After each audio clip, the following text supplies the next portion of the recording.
এই যে ভারতের মাটিতে কিছু লোক বেরিয়েছে বাবজি, একটু লক্ষ্য করে শুনবেন। আমাকে ফোন করে বলছে, হুজুর কি বলছে, পীর ওলি আমরা মানি না। আরেকজন বক্তব্য পাঠিয়ে দেখলাম বাংলাদেশে কিছু মৌলবি বেরিয়েছে যে পীর বলতে ইসলামে কোনো জিনিসই নাই, পীর বলতে ইসলামে কোনো জিনিস নাই, পীর ওলি মানা যাবে না। এই বলেন আমি মিথ্যা বলছি বাবা, জোরে বলেন। বলে কি বলে না? বলে বলে। ভারতের লোক বেরিয়েছে একটা কলকাতার দিকের মুতখোর, হ্যাঁ ও বলছে যে উটের পেশাব পান করা যায়। তাহলে যে পেশাব খায় ওকে মুতখোর বলে কি বলে না বাবা, জোরে বলে। একটা কোনো মৌলবি যদি পান খায় তাহলে ওকে গুটকা খোর বলে। তাহলে ওর নিকটে উটের পেশাব পান করা যায়। যে কোনো পশু জানোয়ার যার মাংস খাওয়া যায়, লামাজহাবিদের নিকটে তার পেশাবও যায়, তার পাখানাও যায়। তার কারণে এরা কি হবে? মুতখোর হবে, গোবরখোর হবে। হবে কি হবে না? জোরে বলেন। হ্যাঁ বলছে পীর ওলি বলতে ইসলামে কোনো জিনিস নাই, আমরা পীর মানি না। মানবি কেন? শুনো, যারা বলে আমরা পীর ওলি মানি না, আপনার সাথে আমার বংশগত দ্বন্দ্ব নাই। তাই আপনি মানুষকে বিভ্রান্তিতে ফেলেছেন, সাধারণ লোককে গুমরা করেছেন, যারা দিনকে বুঝে না যে পীর ওলি বলতে ইসলামে কোনো জিনিস নাই। একটা কথা মনে রাখবেন, যারা এই কথা বলে, এই পীর ওলি যদি না আসতো, ওই যে বাংলাদেশের মৌলবীরা বলে বেড়াচ্ছে, এদের বাপ দাদা 14 গোষ্ঠী আসারাম বাবার পূজা করত। বাস্তব, জি এটা বাস্তব। আপনি বিশ্বাস করেন বা না করেন, যারা আল্লাহওয়ালাদেরকে মানে না, পীরদেরকে মানে না, এই আল্লাহওয়ালা পীররা যদি না আসতো, তাহলে আজকে এদের অবস্থা হতো, কেউ রাম রহিমের দরবারে থাকতো, কেউ আসারামের দরবারে থাকতো, কেউ আপনার লিঙ্গর পূজা করতো, কেউ আপনার কাটকার পূজা করতো। ঠিক না ঠিক? জোরে বলেন ঠিক।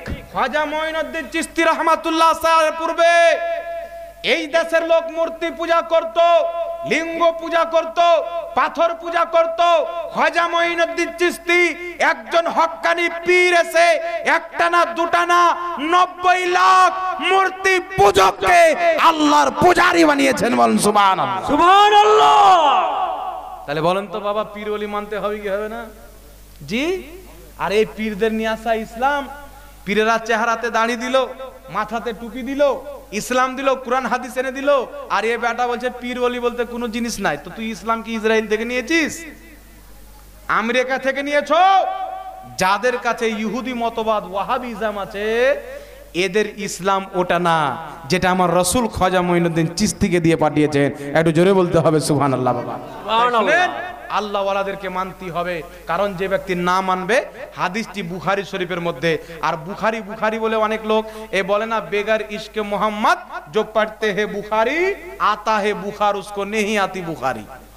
নবীর মোহাব্বত বাদ দিয়ে, আলে নবীর মোহাব্বত বাদ দিয়ে, সাহাবার মোহাব্বত বাদ দিয়ে যারা বুখারী পড়ে, এদেরকে জ্বর আসে কিন্তু বুখারী বুঝে আসে না। তাই বুখারী শরীফের হাদিস, রাসূল পাক বলছেন ইন্নাল্লাহ তাআলা ক্বাল মান আদালি ওয়ালিয়ান ফাকাদ আযানতুহু বিল হারব। রাসূল বলছেন, নিশ্চয় আল্লাহ বলেছেন, যেই ব্যক্তি আমার ওলির সঙ্গে দুশমনি করলো, আমি আল্লাহ তার সঙ্গে যুদ্ধ ঘোষণা করলাম। একটু জোরে বলতে হবে বাবা সুবহানাল্লাহ, সুবহানাল্লাহ। তাহলে বলেন তো, যারা আল্লাহওয়ালাকে মানে না, এরা আল্লাহর বন্ধু না দুশমন? যুদ্ধ কার সাথে হয়? বন্ধুর সাথে না দুশমনের সাথে? দুশমনের সাথে। বলে আমরা হক্কানি পীর ওলি মানে, আমি ডুপ্লিকেট পীরের কথা বলছি না। জি, যার কাজ খেলাফত নাই, নামাজ পড়ে না, রোজা রাখে না, ধান্দা করার জন্য পীরি মুরিদি করে, আমি তার কথা বলছি না। যারা সাধারণ ব্যক্তিকে নামাজি করার জন্য, ইসলামের প্রচার করার জন্য, পরহেজগার করার জন্য, হারাম হালাল থেকে পরিচয় করিয়ে দেওয়ার জন্য পীরি মুরিদি করে শরীয়তের খাতিরে, আমি সেই পীরের কথা বলছি বাবা। বুঝতে পেরেছেন? জি, কিছু পীর আছে দেখবেন হাতে আপনার 25টা আংটি, না এরকম 25টা আংটি, আর চুলে কালো কলব। আর আমার নবী বলেছেন, যেই ব্যক্তি চুলে কালো কলব দেয়, রাসূল পাক বলছেন তার উপরে আল্লাহর লানাত নাজিল হয়। হারাম আছে, সরাসরি হাদিস থেকে প্রমাণিত। তাহলে আপনি বলেন তো, কোন পীর হয়ে যদি কালো কলব দেয়, নবীর হাদিসের বিরুদ্ধে আমল হলো না? আমার নবী বলেছেন তার উপরে লানাত হবে, তাহলে নবীর কথা মিথ্যা হতে পারে? তাহলে লানাত প্রাপ্ত ব্যক্তি কি ওলি হতে পারে, পীর হতে পারে? জোরে বলেন। তার কারণে যে ব্যক্তি পীর হওয়া, নিজেকে পীর বলে, আর গুনহার কাজে লিপ্ত, সুন্নাত বিরোধী কাজে লিপ্ত, শরীয়ত বিরোধী কাজে লিপ্ত, ওই হক্কানি পীর হতে পারে না। পীরের নামে মাখা ক্ষীর হতে পারে। বুঝতে পেরেছেন? কিন্তু হক্কানি পীর হলে কি করতে হবে শুনেন, একটি হাদিস শুনিয়ে দিচ্ছি বাবা। হাদিসটি তারিখুল ইসলামের মধ্যে ইমাম জাহাবি লিখেছেন, ইমাম ইবনে হিব্বান মাজরুহিন কিতাবের মধ্যে লিখেছেন, ইমাম সিউতি লা আলাল মারফুয়া কিতাবের মধ্যে হাদিসটিকে উল্লেখ করেছেন। হাদিসটি কি? হযরতে আব্দুল্লাহ ইবনে উমর রাদিয়াল্লাহু তাআলা আনহু মারফু সূত্রে হাদিসটি উল্লেখ করেছেন। হযরতে আব্দুল্লাহ ইবনে উমর বলছেন যে একজন পীর তার মুরিদের কাছে এমন যেমন উম্মতের নিকটে নবী। জোরে বলেন সুবহানাল্লাহ।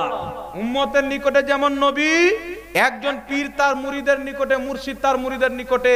এই হাদিসটি একেবারে বিশুদ্ধ সহিহ হাদিস। এই হাদিসের যত বর্ণনাকারী আছে সবাই সহিহ। তাহলে নবী পাকের সাহাবী হযরতে আব্দুল্লাহ ইবনে উমর, জগৎ বিখ্যাত সাহাবী, মারফু হাদিস। মারফু মানে যেটা সরাসরি নবী পর্যন্ত যায়। এই রকম সহিহ হাদিস দ্বারা প্রমাণিত যে পীরের সম্মান করতে হবে, পীরকে মানতে হবে। একজন পীর, একজন শেখ, একজন মুর্শিদ তার মুরিদের কাছে এমন যেমন নবী তার উম্মতের কাছে। জোরে বলেন না সুবহানাল্লাহ। সুবহানাল্লাহ। যেমন উম্মত চলবে নবীর কথা শুনে, তেমন মুরিদরা চলবে তার পীরের কথা শুনে। ওইগুলো কথা যে পীর আল্লাহ আল্লাহ রসুলের কথাগুলি মুরিদকে বলবে, আর মুরিদ সেই কথার উপরে আমল করবে। বলেন সুবহানাল্লাহ। সুবহানাল্লাহ। বুঝতে পারছেন কথা আমার? তার কারণে বাবজি আল্লাহ ওয়ালাদেরকে মহব্বত করতে হবে, হক্কানিদেরকে।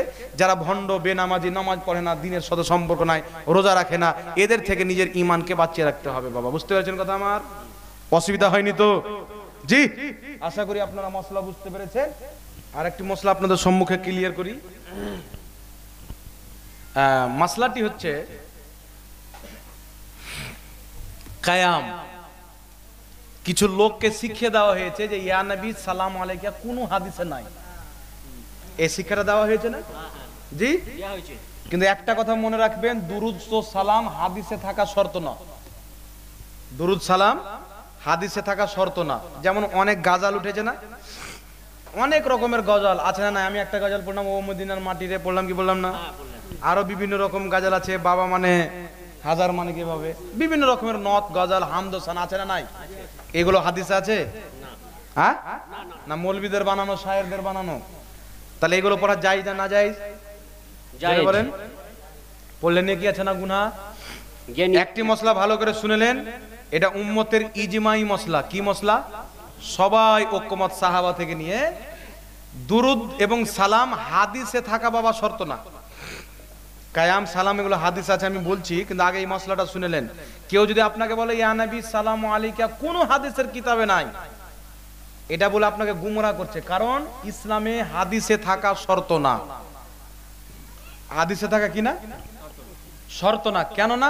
শুনেন, যদি কেউ বলে যে নবী পাক থেকে প্রমাণিত নাই, তাই জন্য পড়া বিদআত, জাহান্নামে যেতে হবে, তাহলে মুসলিম শরীফ উঠান। মুসলিম শরীফের প্রথমে আল্লাহর হামদের পর যে দুরূদ শরীফ এবং সালাম লেখা হয়েছে, এটা কোনো হাদিসের কিতাবে নাই, ইমাম মুসলিম বানিয়ে লিখেছেন।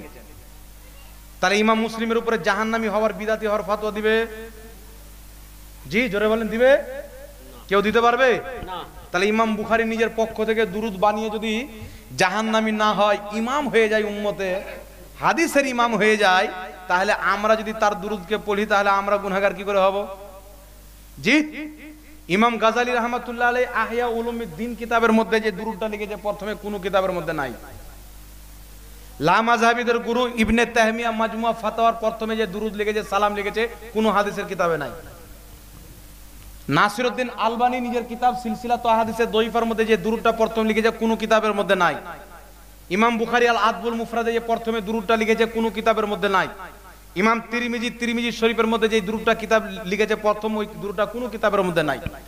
ইমাম ইবনে মাজাহ নিজের অনেক কিতাবের মধ্যে, ইমাম আবু দাউদ, ইমাম ইবনে হাজার আসকালানি, ইমাম ইবনে হাজার হাইতামি, ইমাম ইবনে হাজার মক্কি, তারপরে আপনার ইমাম বদরুদ্দিন আইনি, বুখারী শরীফের সারা উমদাতুল কারীর মধ্যে যত ইমাম আছে, হাজারো হাজারো ইমাম নিজের কিতাব যখন লিখবে, প্রথমে আল্লাহর হামদ শুকরিয়া আদায় করবে, তারপরে নবীর উপরে দুরূদ ও সালাম লিখবে। তারা নিজের পক্ষ থেকে বানিয়ে লিখেছেন আলহামদুলিল্লাহ রাব্বিল আলামিন ওয়াস সালাতু ওয়াস সালামু আলা রাসূলিল কারীম।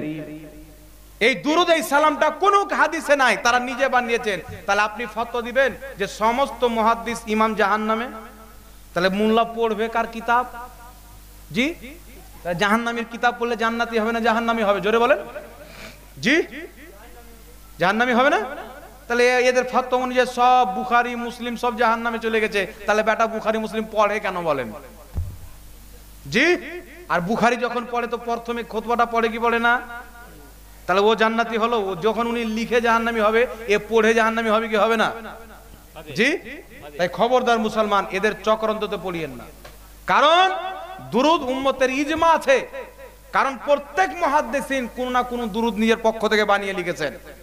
খালি শব্দটা নবী থেকে প্রমাণিত থাকলে হলো সালাত এবং সালাম। বুঝতে পারছেন কথা আমার? শব্দটা যদি নবী থেকে প্রমাণিত না হয়, তার অনুবাদ করে যদি দুরুদ পড়েন তবুও যায়।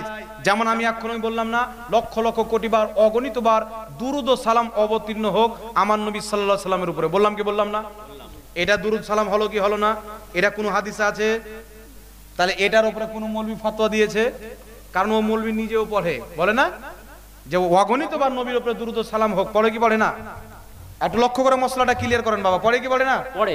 জোরে বলেন, পড়ে কি পড়ে না? পড়ে। তাহলে ওই মৌলবি জাহান্নামী হবে কি হবে না? তাহলে বুঝা কি গেল? শব্দ নবী পাক সাল্লাল্লাহু আলাইহি সাল্লাম বলেছেন না যে আমরা নামাজে আপনার প্রতি কিভাবে দুরূদ পড়ব? নবী পাক বললেন আল্লাহুম্মা সাল্লি আলা মুহাম্মাদিন ওয়া আলা আলি মুহাম্মাদ। এই যে সাল্লি আলা, এই যে সালাত, সালাতের অর্থ দুরূদ। এই সালাত দিয়ে আপনাকে দুরূদ পড়তে হবে। আর আপনি যদি বলেন হালাত, তাহলে বিদআত হবে। কিন্তু আল্লাহুম্মা সাল্লি আলা, এখানেও সালাত আছে না নাই? আছে। হ্যাঁ আছে। ইয়া নবী সালামু আলাইকা, এখানে সালাম আছে না নাই? সালাম আছে। সালাম নবী থেকে প্রমাণিত আছে না নাই? প্রমাণিত আছে। আসসালামু আলাইকা ইউহান নবী, সালাম আছে না নাই? জোরে বলেন। এইবার শুনেন, হাদিসে আছে না নাই? তো হাদিসে আপনি বলবেন হাদিসে না থাকলে যদি হারাম হয়, তাহলে ইমাম মুসলিমের মুসলিম শরীফের প্রথম দুরূদ ও সালাম কোনো হাদিসে নাই, তাহলে আপনি ফতোয়া দেন যে ইমাম মুসলিম জাহান্নামী। ওর বাপ পর্যন্ত ফতোয়া দিতে পারবে?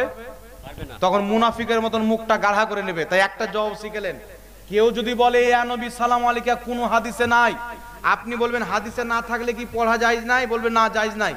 তাহলে পড়লে কি হবে? বলছে বিদআত, জাহান্নামে যেতে হবে।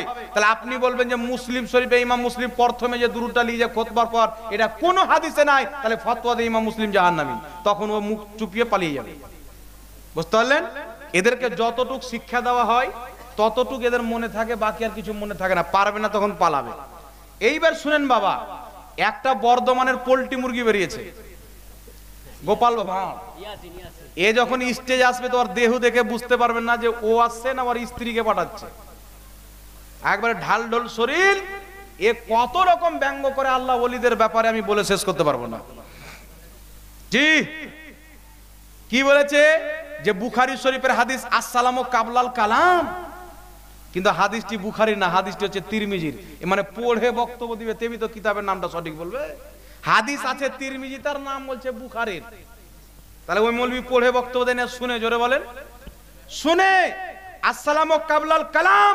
ইমাম তিরমিজি হাদিসটি এনেছেন, আগে সালাম পরে কালাম। ইমাম তিরমিজি বলছেন হাদা হাদিসু মুনকার, এই হাদিসটি হলো মুনকার, দুর্বল হাদিস, সহিহ না। জোরে বলেন সুবহানাল্লাহ। তাহলে দুর্বল হাদিসকে দিয়ে কোন জিনিসকে হারাম প্রমাণিত করা, সাব্যস্ত করা যায় না। এটা ইসলামের, এটা উসুল শরীয়তের। এইবার আমি আপনাদেরকে বিশুদ্ধ হাদিস দিচ্ছি, শুনেন। দালাইলুন নবুয়াত, যেটা বেইরুতের ছাপ, সেই কিতাবের ৫তম খণ্ডের মধ্যে হাদিস।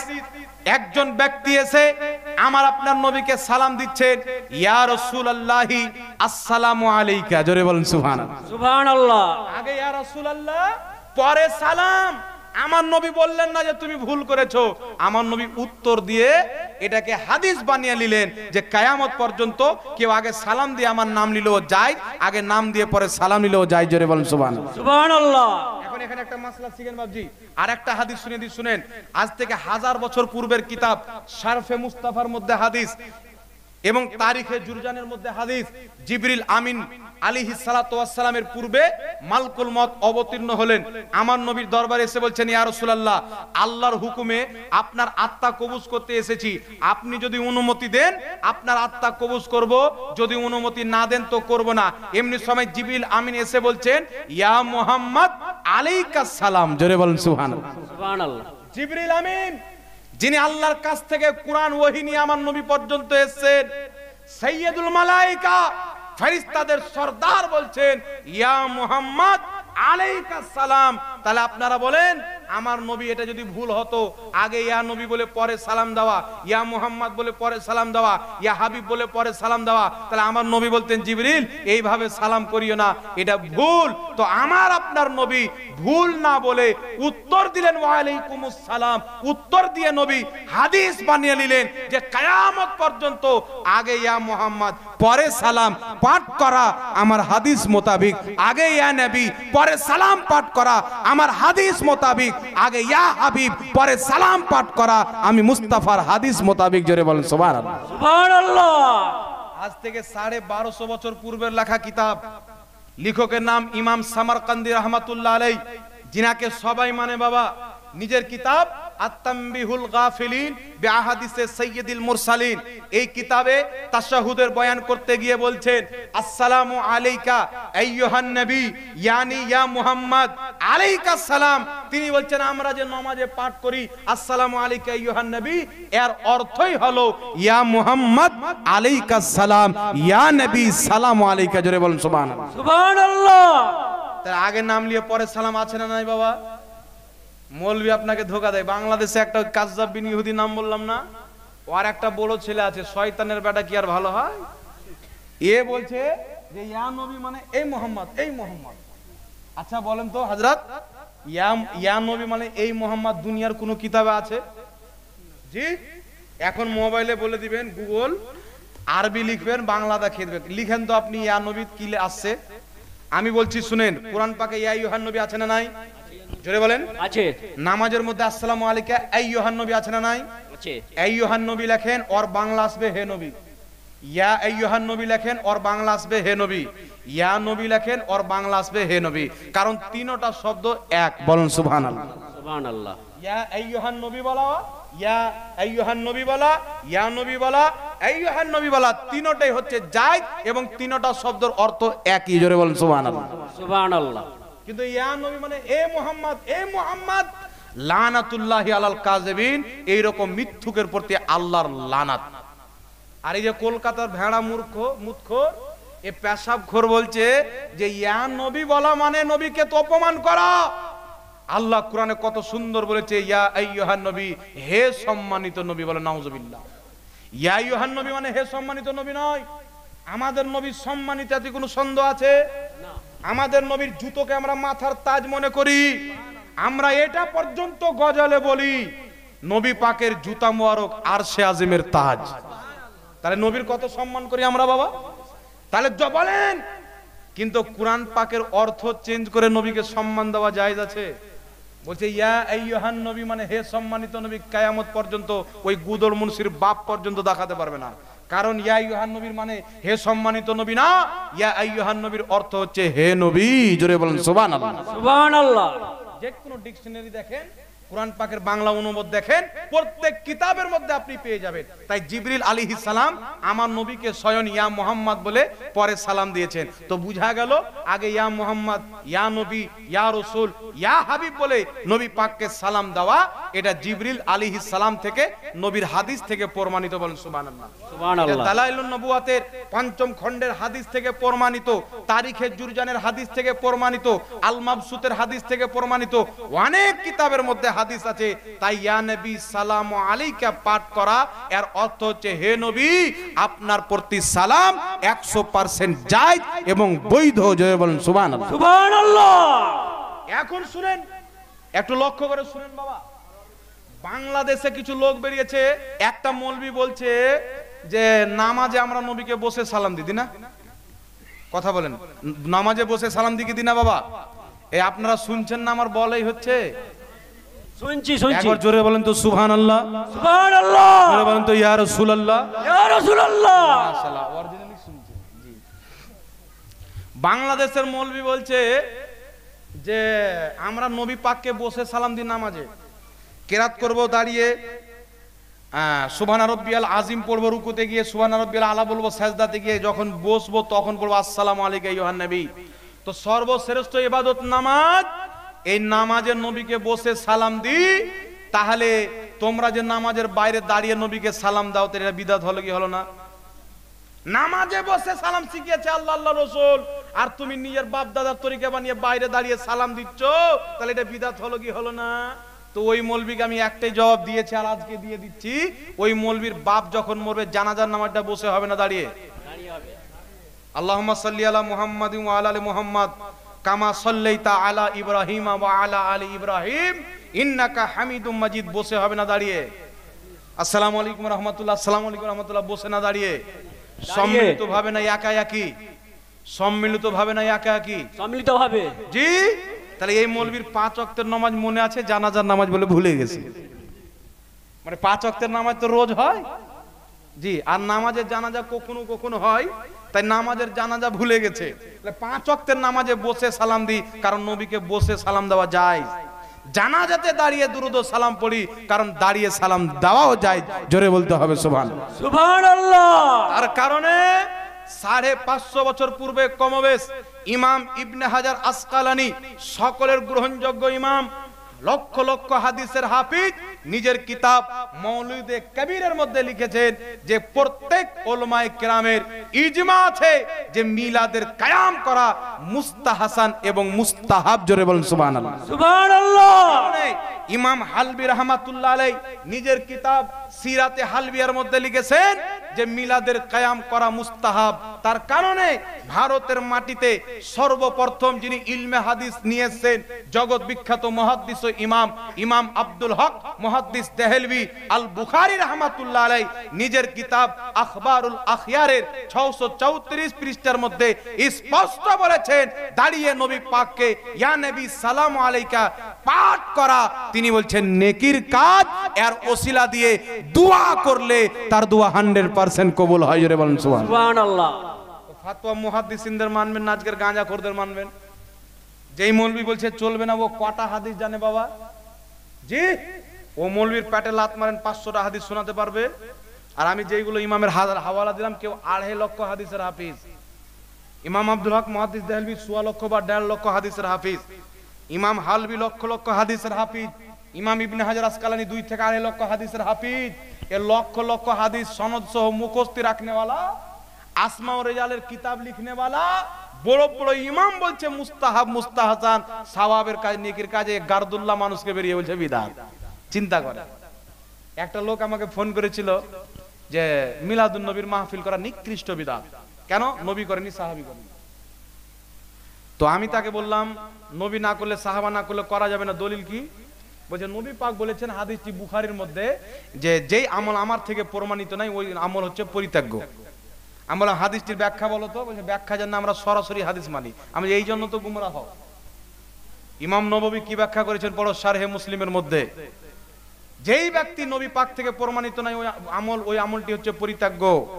তাহলে দ্বিতীয় আযান নবী পাক থেকে প্রমাণিত আছে জুমার দিনে। জি, এটা উসমান গনির জামানায় চালু হয়েছে, কিন্তু এটাকে পরিত্যাজ্য বলা যাবে না। 20 রাকাত তারাবি সহিহ হাদিস উমরে ফারুকের জামানায় জামাত সহিহ আদায় হয়েছে, এটাকে পরিত্যাগ করা যাবে? যাবে না, যাবে না। নবী বলেছেন কুল্লু বিদআতিন দালালা, প্রত্যেক বিদআত গুমরাহি, প্রত্যেক গুমরাহি জাহান্নামে। আর প্রত্যেক নতুন কাজ যেটা নবীর জামানা হয়নি সেটা হচ্ছে বিদআত, সেটা হচ্ছে গুমরাহি। ইমাম নববী রাহমাতুল্লাহ আলাইহি এই হাদিসকে উল্লেখ করে বলছেন আম মাখসুসুন, এই যে আম শব্দ প্রত্যেক, এর মধ্যে যেইগুলো বিদআত করলে জাহান্নামে যাবে সেইগুলোকে খাস করা হয়েছে। জোরে বলেন সুবহানাল্লাহ। সুবহানাল্লাহ। শারহে মুসলিম নিন্নাবাবী পড়েন, ইমাম ইবনে হাজার আসকালানির ফাতুল বারী পড়েন, স্পষ্ট বলেছেন যে যেইগুলো আমল সুন্নাতকে মিটিয়ে দেয়, যার দ্বারা দিয়ে দিনের ক্ষতি হয়, সুন্নাতের পরিপন্থী, এই প্রত্যেকটি আমল, প্রত্যেকটি নতুন কাজ হচ্ছে বিদআত, আর প্রত্যেক বিদআত হচ্ছে জাহান্নামে। জোরে বলেন সুবহানাল্লাহ। সুবহানাল্লাহ। তাই ইমাম নববী রাহমাতুল্লাহ আলাইহি, ইমাম ইবনে হাজার আসকালানি রাহমাতুল্লাহ আলাইহি, ইমাম মুল্লা আলী কারি মিশকাতে সারা মিরকাতের মধ্যে, ইমাম বদরুদ্দিন আইনি বুখারী শরীফের সারা উমদাতুল কারীর মধ্যে স্পষ্ট বলেছেন এমন কোন নতুন কাজ যার দ্বারা দিয়ে দ্বীনের উপকার আছে, নবীর মুহাব্বতে বৃদ্ধি হবে, আল্লাহর মুহাব্বতে বৃদ্ধি হবে, দ্বীনের দিকে মানুষের ঝোঁক যাবে, কাজটা নতুন হলেও তিনি বলছেন কাজটা যাই বরণ করলে নেকি পাওয়া যাবে, যদিও নবী থেকে প্রমাণিত নাই। জোরে বলতে হবে সুবহানাল্লাহ। তাই ইমাম নববী রাহমাতুল্লাহ আলাইহি সারা মুসলিমের মধ্যে বলছেন আল বিদআতু আকসামিন খামসুন, আল বিদআতু আকসামে খামসিন। ইমাম নববী বলছেন বিদআত হচ্ছে 5 প্রকার। কত প্রকার?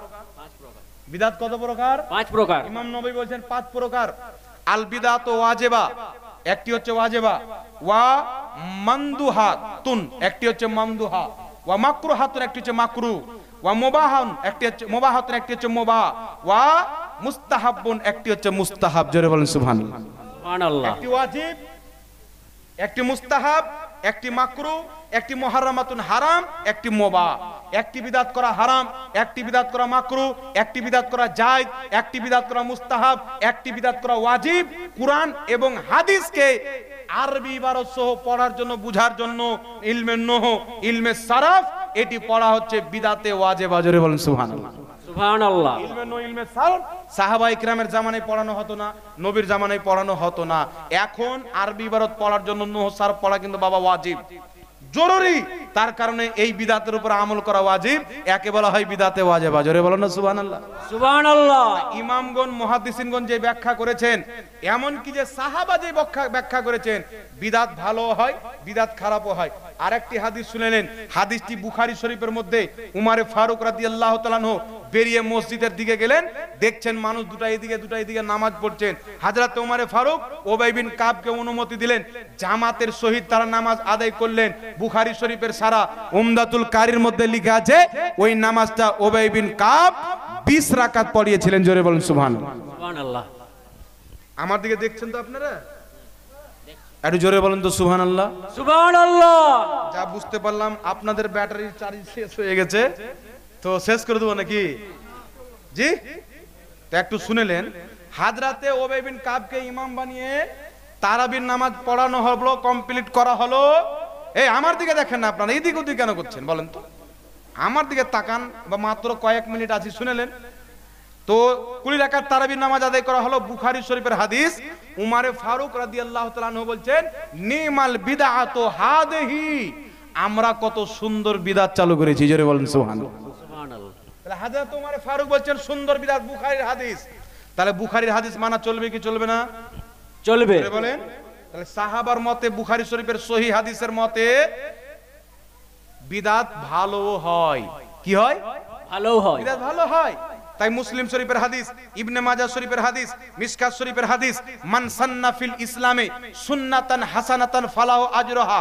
আমার নবী বলছেন, কোন ব্যক্তি যদি আমার দ্বীনের মধ্যে কোন নতুন ভালো জিনিস আবিষ্কার করে, সে নেকি পাবে। তার প্রতি যত লোক আমল করবে তারাও নেকি পাবে, তাদের নেকি আবিষ্কার করনেওয়ালা ব্যক্তি পাবে। তারপর নবী বলছেন, মান সান্না ফিল ইসলামে সুন্নাতান সাইয়্যাতান কানা আলাইহি ইজরুহা। কোন ব্যক্তি যদি আমার দ্বীনের মধ্যে কোন খারাপ জিনিস আবিষ্কার করে, ওই ব্যক্তি গুনাহ পাবে।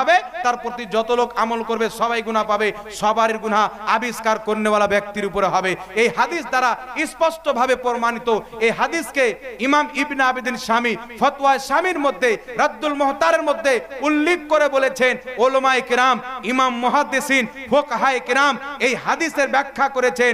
এই হাদিসের অর্থ হচ্ছে, ইসলামের মধ্যে যদি কেউ সুন্নাত অনুযায়ী ভালো কাজ আবিষ্কার করে, সেটা ভালো কাজ হবে। খারাপ কাজ আবিষ্কার করলে খারাপ কাজ হবে। যেটাকে ইমাম শাফি রাহমাতুল্লাহ আলাইহি বলেছেন, আল বিদআতু বিদআতান, বিদআত হলো 2 প্রকার, বিদআতে মামদুহা, বিদআতে মাজমুমা। একটি ভালো বিদআত, একটি খারাপ বিদআত। জোরে বলেন সুবহানাল্লাহ। সুবহানাল্লাহ। এটা কে বলেছেন? ইমাম শাফি।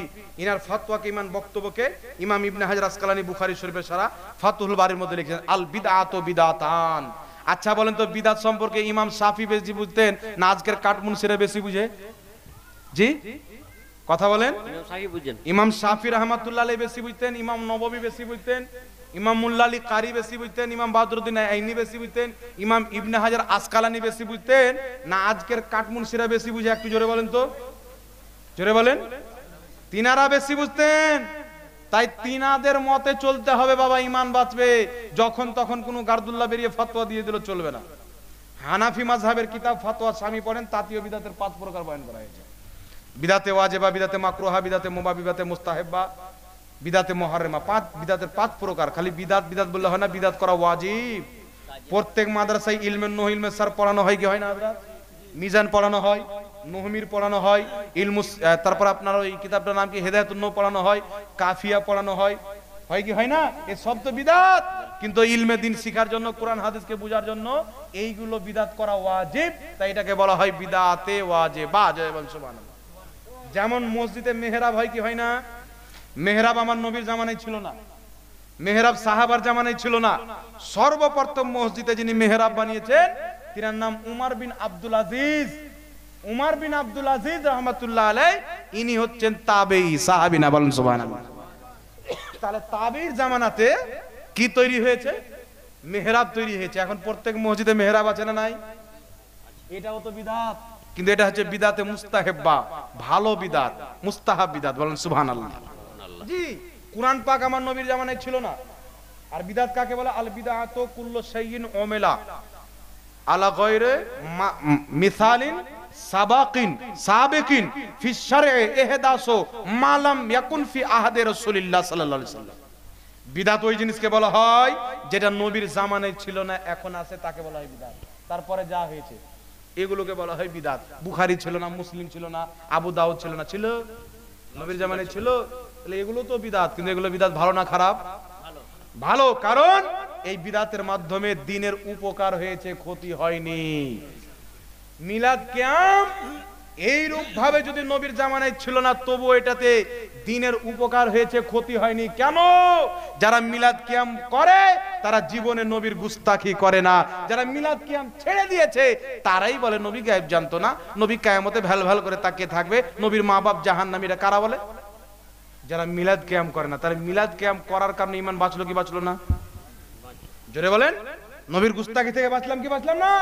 কারণ এর মাধ্যমে অন্তরে ঈমানে ইশক পয়দা হয়, জাজবাত তৈরি হয়, মহব্বতে বৃদ্ধি হয়। তার কারণে এগুলো জিনিস কোনোদিন পথভ্রষ্ট না। এইগুলো জিনিস হচ্ছে মুস্তাহাব। এটা ফয়সালা 500-600 বছরের ইমামগণ করে দিয়েছেন। আজকে দাজ্জাল কানা ঝগড়া লাগাচ্ছে, এদের ফাঁক করে যারা পড়বে তারা জাহান্নামী, যারা বেঁচে যাবে তারা জান্নাতে। যে জালটা মাছে ফেসে যাবে ওর কুরবানি হবে না, আর যে পাশিয়ে চলে গেল বেঁচে গেল, এদের জাল থেকে বেঁচে যান। এখানে লিখেছেন আসসালামু আলাইকুম। ওয়ালাইকুম সালাম। হযরত, জানাজার পরে দোয়া করা যাবে কিনা? জি, অবশ্যই যাবে। একটি কথা মনে রাখবেন, ফিকহের কিতাবে জানাজার পরে দোয়া করা নিষেধ করা হয়েছে। কেন? লম্বা দোয়া করা। কি দোয়া করা? 1 ঘন্টা 2 ঘন্টা দোয়া করছে, লাশ দিয়ে গন্ধ বেরিয়ে গেছে। 2-5 মিনিট দোয়া করা জানাজার পরে যায়, যেটা হাদিস থেকে প্রমাণিত। সুনানুল কুবরা লিল বাইহাকির মধ্যে হাদিস। হযরতে আবু হুরায়রা রাদিয়াল্লাহু তাআলা আনহু একজন মৃত্যু ব্যক্তির জানাজার নামাজ পড়লেন। কার জানাজার নামাজ পড়লেন? মৃত্যু ব্যক্তির জানাজার নামাজ পড়লেন। সুম্মা কল, তারপরে বললেন, দোয়া করলেন কি? আল্লাহ একে তুমি কবর আযাব থেকে হিফাজত করো। বলেন সুবহানাল্লাহ। তারপরে হযরতে আলী রাদিয়াল্লাহু তাআলা আনহুর হাদিস, একই সুনানুল কুবরা লিল বাইহাকির মধ্যে, হযরতে আলী একটি জানাজার নামাজ পড়লেন, তারপরে ওই মৃত্যু ব্যক্তির জন্য দোয়া করলেন। বলেন সুবহানাল্লাহ।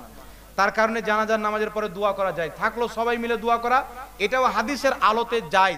কারণ যেই জিনিসের আসল হাদিসে পাওয়া যায়, কোরআনে পাওয়া যায়, ওটা কোনোদিন নাজেজ বা বিদআত হয় না। মুজামুল কাবীর লি তাবরানির মধ্যে সহিহ হাদিস, যে হাদিসটিকে মাজমাউ জাওয়াইদের মধ্যে ইমাম হাইসামি সহিহ বলেছেন। লক্ষ্য করে শুনবেন হাদিসটি কি? আল্লাহর নবী সাল্লাল্লাহু আলাইহি সাল্লাম বলেন, যেখানে মুসলমান জমা হয়ে একত্রিত ভাবে সবাই মিলে সম্মিলিত ভাবে আল্লাহর কাছে দোয়া করবে, আল্লাহর কাছে তারা যা চাইবে আল্লাহ তাদেরকে তাই দিবে। বলেন সুবহানাল্লাহ। এই হাদিস হলো মুতলাক হুকুম। যেখানে মুসলমান জমা হবে, জালসাতে হোক, দোকানে হোক, জানাজার পরে হোক, দাফনের পরে হোক, নামাজের পরে হোক, সম্মিলিত ভাবে দোয়া করা এই হাদিস অনুযায়ী জায়েজ প্রমাণ হয়ে যায়। জোরে বলেন সুবহানাল্লাহ। সুবহানাল্লাহ। সাবে বারাতের হালুয়া রুটি করা, দান করা, খাওয়া যাবে কি যাবে না, নাকি? এটা কি আছে মৃত্যু ব্যক্তিদের নামে?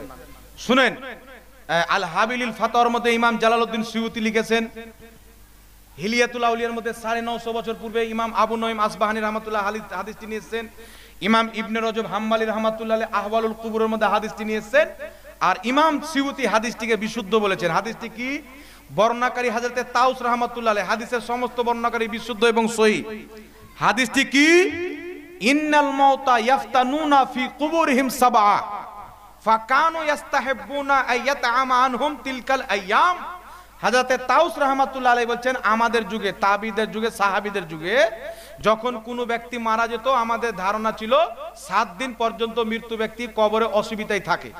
তার কারণে আমরা সেই মৃত্যু ব্যক্তির নামে 7 দিন পর্যন্ত খাওয়া দাওয়া করতাম। জোরে বলেন সুবহানাল্লাহ। সুবহানাল্লাহ। তাই 4 দিনে করেন 40 চাহরম খাওয়া দাওয়ার ব্যবস্থা করেন, এটা হাদিস দ্বারা জায়েজ। এইবার আরেকটি হাদিস আবু দাউদ শরীফের মধ্যে, হযরতে সাদ বিন আবাদা নবীর দরবারে আসলেন, হুজুর আমার মা ইন্তিকাল করেছেন, আমি চাই আমার মায়ের নামে কিছু সাদকা করতে। তো কি এমন সাদকা করব যে ভালো হবে? নবী বললেন পানি করো। তখন তিনি তিনার মায়ের নামে একটা কূপ দান করলেন আর বললেন হাদেহি বেরুয়ে উম্মে সাদ, এই কূপটা হচ্ছে সাদের মায়ের জন্য, পানি পান করবে দুনিয়ার মানুষ পশু পাখি, সওয়াব যাবে তিনার মায়ের কবরে। বলেন সুবহানাল্লাহ। তাহলে বোঝা গেল মানুষকে পানি পান করা, মৃত্যু ব্যক্তির নামে খাওয়া দাওয়া করা, আর তার সওয়াব মৃত্যু ব্যক্তির কবরে ইসাল করলে তার সওয়াব মুর্দার কবরে যায়, মুর্দা উপকৃত হয়, সহিহ হাদিস দ্বারা প্রমাণিত। তার কারণে হালুয়া রুটি করে নিজে খেলেও সওয়াব পাবেন। কারণ মুসনাদে আহমদের মধ্যে হাদিস, রাসূল পাক বলছেন তুমি যেটা নিজে রান্না করে খাবে সেটারও নেকি আল্লাহ তোমাকে দিবে, সেটারও নেকি পাবে। নিজের আহলো আয়াল, নিজের খানদানকে নিয়ে, নিজের পরিবারকে নিয়ে খাবে, সেটারও নেকি আল্লাহ দিবে। গ্রামবাসী, গরিব গারবা, ফকির মিসকিন, ধনী আমিরকে নিয়ে খাবে, সেটারও নেকি আল্লাহ দিবে। জোরে বলেন সুবহানাল্লাহ। সুবহানাল্লাহ। আর বুখারী শরীফ প্রথম খণ্ড প্রথম অধ্যায় কিতাবুল ঈমান হাদিস নাম্বার 12, সৌদি আরবের ছাপ। আমার নবীকে জিজ্ঞাসা করা হলো, ইয়া রাসূলুল্লাহ আইয়ুল ইসলামে খয়রান, ইসলামের উত্তম আমল কি? আমার নবী বললেন তুতিমুত তাআম ওয়া তাকরাউস সালাম, ইসলামের উত্তম আমল হলো মানুষকে খাওয়া দাওয়া করা, মানুষকে সালাম করা। হাকিম আল মুস্তাদরাক আলা সাহিহাইনের মধ্যে হাদিস, নবী পাক বলছেন মানুষের মধ্যে সবচাইতে উত্তম ওই ব্যক্তি যে মানুষকে বেশি করে খাওয়ায়। তাহলে আপনি যদি মানুষকে হালুয়া রুটি খাওয়ান তাহলে এটা উত্তম কাজ হলো কি হলো না? জি, আপনি মানুষের মধ্যে উত্তম হলো, অবশ্যই যায়, যাতে অসুবিধা কি আছে? আপনি তো মদ খাওয়ান না, আপনি তো মদ খাওয়ান না, দারু খাওয়ান না, কি বলেন? হালাল জিনিসই খাওয়াচ্ছেন। আরেকটি হাদিস শুনলেন, হাদিসটি হচ্ছে বুখারীর মধ্যে আছে, মুসলিমের মধ্যে অনেক হালুয়া খাওয়ার ব্যাপারে হাদিস আছে, নবী হালুয়াকে খেয়েছেন। আমি একটি ইবনে মাজার হাদিস শোনাচ্ছি বাবজি। ইমাম ইবনে মাজাহ রাহমাতুল্লাহ আলাইহি একটি অধ্যায় কায়েম করেছেন, বাব বেনেছেন। বাবটির নাম হলো বাবুল হালওয়া, হালওয়ার পরিচ্ছেদ। হাদিসটি কি? ক্বালাত আয়েশা সিদ্দিকা রাদিয়াল্লাহু তাআলা আনহা কানান নবী সাল্লাল্লাহু আলাইহি ওয়াসাল্লাম ইউহিব্বুল হালওয়া ওয়াল আসালা। মায়েশা বলেন নবী পাক হালওয়া খেতে আর মধু খেতে খুব ভালোবাসতেন। সুবহানাল্লাহ বলবেন না? সুবহানাল্লাহ। তাই সাবে বারাতে, ঈদের দিনে, শুক্রবারে, শনিবারে, রবিবারে, বৃহস্পতিবারে, যে কোনো দিনে, যে কোনো মেহিনাতে আপনি যদি হালুয়া রুটি খান, এটা যায় কোনো দিনকার জন্য না জায়েজ না, কারণ আমার নবীটাকে ভালোবেসেছেন। বলেন সুবহানাল্লাহ। সুবহানাল্লাহ। মৃত্যু ব্যক্তির নামে, জি, মৃত্যু ব্যক্তির নামে দান করলেন, খাওয়ালেন, যে এর সওয়াব আল্লাহ তুমি আমার মায়ের কবরে পৌঁছে দিও, আমার বাপের কবরে পৌঁছে দিও। তাহলে যেমন দানের সওয়াব যায়, কোরআন তিলাওয়াতের সওয়াব যায়, পানি সাদকার সওয়াব যায়, তেমনি খাওয়া দাওয়ার সওয়াব যাবে, দান সাদকারও সওয়াব যাবে, ইলমেরও সওয়াব যাবে। বলেন সুবহানাল্লাহ। আসসালামু আলাইকুম। বলছিলাম তাজিয়া করা যাবে কি যাবে না? শুনেন, দাঁড়িয়ে সরাসরি কোনো প্রশ্ন করি না, যা প্রশ্ন হবে লিখে দেন। আপনি এমন প্রশ্ন করলেন আমি জানি না, একটা অপমান হবে কি হবে না? জি, আমি যা করে মুহাদ্দিসে আজম সব জেনে বসে আছি না, কি বলেন? এটা আমার দাওয়া না বাবু, আমি এখনো তালবে ইলম। জি, তাই যে কোনো প্রশ্ন লিখিত আকারে দিবে। তাজিয়াদারি করা যাবে কি যাবে না? দেখেন বর্তমান জামানাতে যে তাজিয়াদারি হয় বাবু, যাতে অনেক খোরাফাত হয়। যদি শরীয়ত বিরোধী কোনো আমল থাকে, শরীয়ত বিরোধী কোনো মানে কর্ম থাকে, ডিজে বাজা, একবারে ঢোল তাসা বা আরো রকম ঝোড় ঝাপার মানুষ করে, শরীয়ত বিরোধী কাজ থাকে তো নাজায়েজ হবে। আর শরীয়ত বিরোধী কাজে ইমামে হুসেনের মোহাব্বতে যাচ্ছে, ওটা আলাদা বিষয় হবে। কিন্তু বর্তমানে যেগুলো তাজিয়া বের হয় আমরা দেখতে পাই, তাজিয়াতে লাখো টাকা খরচ করে পানিতে গিয়ে ফেলে দিল। জি, ইমামে হুসেনকে মোহাব্বত করেন কি করেন না? দেখেন, যে সব জিনিস জায়েজ হলেই যে করতে হবে এটা না। যেমন আল্লাহ ওয়ালাদের মাজারে চাদর চাপানো যায়, কোনো ব্যক্তি যদি চাদর না দিয়ে ওই টাকাটা কোনো গরিবকে দান করে দেয়, তো চাদর চাপার চাইতে বেশি নাকি পাবে। আর নিয়ত করবে আমি এই টাকাটা গরিবকে দান করলাম আল্লাহ ওয়ালার নামে, আর সওয়াব ওলি পাবে। তাহলে ওই আল্লাহর ওলি যার মাজারে আপনি চাদর দিতেন, ওর নামে দান করলেন, আল্লাহর ওলি বেশি খুশি। বলেন সুবহানাল্লাহ। সুবহানাল্লাহ। তাই বলে মাজারে চাদর চড়া নাজায়েজ হবে? কারণ ওটাকে তো জায়েজ বলেছে ফুকাহায়ে কেরাম, ফাতোয়া শামীর মধ্যে, ফাতোয়া আলমগীরের মধ্যে। যার কারণে কিছু কাজ হয় যেটা অন্য সিস্টেমে যদি করেন তো বেশি নেকি পাওয়া যাবে। তো আমরা দেখি লক্ষ লক্ষ টাকার তাজিয়া বানিয়ে মানুষ ফেলে দেয়। ভাবছি একটা কথা মনে রাখবেন, সমস্ত তাজিয়াদারিকে কিন্তু আমি হারাম বলতেছি না, কোনো হালাল জিনিসকে কেউ হারাম বলতে পারবে? কিন্তু লাখো টাকা খরচ করার চাইতে উত্তম হবে ইমামে হুসেনের মাহফিল করেন, ইমামে হুসেনের নামে 10টা গরিব বারবাকে ডেকে খাওয়া দাওয়া করান, ইমামে হুসেনের নামে একটা মাদ্রাসা চালান, নাকি বলেন? জি, তাহলে ইমামে হুসেন রাদিয়াল্লাহু তাআলা আনহু আমার প্রতি আপনার প্রতি বেশি খুশি হবে। বুঝতে পেরেছেন আপনারা? কারণ আহলে বাইতের মুহাব্বত হচ্ছে ঈমান। আল্লাহ তাবারক ওয়া তাআলা সকলকে বুঝার তৌফিক দান করেন। জি, আহলে বাইতের মহব্বত শুধু ঈমান নয়, ঈমানের আত্মা, ঈমানের জান। সাহাবার মহব্বত, আহলে বাইতের মহব্বত, নবীর মহব্বত, আম্বিয়ায়ে কেরামের মহব্বত, সালফে সালিহিন মহব্বত, ফেরেশতাদের মহব্বত। এক কথা, আল্লাহ আল্লাহ রসুলকে মানেন, আল্লাহ আল্লাহ রসুল যাদেরকে মানতে বলেছেন তাদেরকেও মানেন। বুঝতে পেরেছেন কথা আমার? তো আমি আয়াতে কারিমা কি তেলাওয়াত করেছিলাম? ইয়া আইয়ুহাল্লাযীনা আমানু, হে ঈমানদারগণ, হে ঈমানদারগণ। আল্লাহ পাক আমাদেরকে ঈমানদার বলে সম্বোধন করেছেন। তো আমার আপনার কর্তব্য যে আমরা যেন সচ্চা পাক্কা ঈমানদার হয়ে যাই, নামাজ কায়েম করি, রোজা রাখি, আল্লাহ ওয়ালাদের মহব্বতে, তাদের পরামর্শতে জীবন যাপন করতে পারি। এটা আমরা সকলে দোয়া করি, বলেন আল্লাহুম্মা আমিন। নামাজ হবে তো বাবা? জি। আচ্ছা, কে কে তারাবির নামাজ পড়েন হাত তুলেন তো। মানে অনেকে আছেন যে তারাবির নামাজ পড়েন না, না কি বলেন? মুসলমানের নামাজ ছাড়া কোনো গতি আছে বাবা? যত জিনিস আছে পরে, নামাজ হচ্ছে ঈমানের পরে সর্বপ্রথম আগে। বুঝতে পেরেছেন? তো নামাজ পড়তে হবে কি হবে না? জোরে বলেন। যারা এতদিন তারাবি পড়েনি, নামাজ পড়তে যাননি, আর যারা কিছু নামাজি হয়, মানে রোজা আসলে নামাজ ফরজ হয়, রোজা পালিয়ে গেল তো ফরজও পালিয়ে গেল, না কি বলেন? 11 মাস খোঁজ নাই রমজান মাসে মসজিদে ভিড়াভিড়, যাক আসছে তো ওরা নাজায়েজ বলছে না, নাউজুবিল্লাহ, কমসে কম রমজান মাসে আসছেন, ওটাও যদি উঠে দিই তাহলে তো কোনো মাসে আসবেন না। জি। তো আমি বলবো যে 12 মাস নামাজ আমাদের উপর ফরজ, আপনারা 12 মাস নামাজ পড়বেন, আর আপনাকে পড়তেই হবে যদি আপনি মুসলমান হন। আমি বলি বা না বলি কোনো তফাৎ আছে না, আপনাকে পড়তে হবে। তাই এই পবিত্র রমজানের সময় আছে, আল্লাহর কাছে রাত্রি কান্নাকাটি করে রোজা রেখে ইবাদত করে তওবা তিল্লা করেন, কান্নাকাটি করেন, ইনশাআল্লাহ তাবারাক ওয়া তাআলা পূর্বের গুনাহ আল্লাহ মাফ করবে। আর এই রমজান থেকে সচ্চা পাক্কা হুসাইনি নামাজি হয়ে যায়। হুসেন কারবালায় সাজদাতে গর্দান কাটিয়েছে, তীরের সামনে তলোয়ারের ছায়ার তলেও নামাজ কাজাই করেনি। যারা নামাজ কাজা করবে না তারাই হলো পাক্কা হুসেনি মুসলমান, বলেন সুবহানাল্লাহ। সুবহানাল্লাহ। নামাজ হবে কি হবে না? নামাজ ছেড়ে দেওয়া ইয়াজিদের চরিত্র, আর নামাজকে কায়েম রাখা হুসাইনি চরিত্র। আমরা তো আহলে বাইতের গোলাম, হুসাইনকে মহব্বত করনেওয়ালা। তাই আপনাদের সকলের কাছে আমার আবেদন, ইনশাআল্লাহ এই রমজানে তওবা তিল্লা করে আমরা সকলে নামাজ পড়বো তো ইনশাআল্লাহ। ইনশাআল্লাহ। জোরে বলেন ইনশাআল্লাহ। হাত তুলে বলেন ইনশাআল্লাহ। ইনশাআল্লাহ। লজ্জা করিয়েন না, সবাই হাত তুলেন ইনশাআল্লাহ। জি। কিছু লোক মনে করছে সালা হাত তুলে যদি না পড়ি তো গুনাহ হবে না কি রে? জি, কিছু লোক এটা স্মরণ করে আছে। যাই হোক, আলহামদুলিল্লাহ, আল্লাহ সকলকে বুঝার তৌফিক দান করেন। বাবজি সব কিছুকে হালকা মনে করেন, কিন্তু নামাজকে হালকা মনে করিয়েন না। উলামায়ে কেরাম লিখেছেন, নামাজকে কেউ যদি হালকা মনে করে, ছোট মনে করে, ওই ব্যক্তি কাফির হয়ে যায়, মুসলমান থাকে না। জি। আপনি নামাজ পড়েন, যেমন আপনার ছেলে স্কুলে যায় না, একদিন দুদিন স্কুল গেল না, এসে একদম কাঁচা কমচি টিনে ছাঁট করেন, কি করেন না? আর কান ধরে মারেন, চাপ্পাল খুলে মারেন, যার যেরকম রাগ যেরকম ভাবে মারেন, কি মারেন না? তো আপনার ছেলের উপর নামাজ ফরজ হয়েছে, না গেলে আপনি মেরে নিয়ে যান, মেরে চাপ্পালে মারিয়েন না, ওই লাঠিতে মেরে নিয়ে যান, হাত ধরে টেনে ছেঁচড়ে নিয়ে যান। বুঝতে পারলেন? জি। স্কুল গেল না তো মারছেন, আর এখানে আল্লাহর ফরজ করা জিনিসে যাচ্ছেন না, তো আপনি মারছেন না কেন? আপনি তো নিজেই যাচ্ছেন না। আমার মা বেনামাজি, বাবা বেনামাজি, গোটা খানদান বেনামাজি, তাহলে ওই বাচ্চা মেরে যাবে? ওই বলবো, এই ভদ্র মানুষ তুই যাচ্ছিস, বাপকে বলবে তুই যাচ্ছিস। তাই নিজেকে শুধরান। বাপ নামাজি হলে বেটা নামাজি হবে, মা নামাজি হলে বেটা বেটি নামাজি হবে। আর সবচাইতে বেশি মহিলা যদি বাড়ির পরেজগার হয়, তাহলে বাড়ির সবাই পরেজগার হবে। তাই আমি আবেদন করব, এই বাপ মা আপনি নামাজি হন। দুনিয়া বেশি দিনকার না। এখন সিএএ, সিটিজেন অ্যামেন্ডমেন্ট অ্যাক্ট, কত রকমের কানুন আছে মোদির পক্ষ থেকে, শুনেছেন? আধার কার্ড দেন, জন্ম সার্টিফিকেট দেন, ওর বাপের খবর নাই, আর ও দুনিয়ার আধার কার্ড খুঁজে বেড়াচ্ছে, আর কি খুঁজে বেড়াচ্ছে, বুঝতে পারছেন? আর ওই যে কারবাটা, এটারই খবর।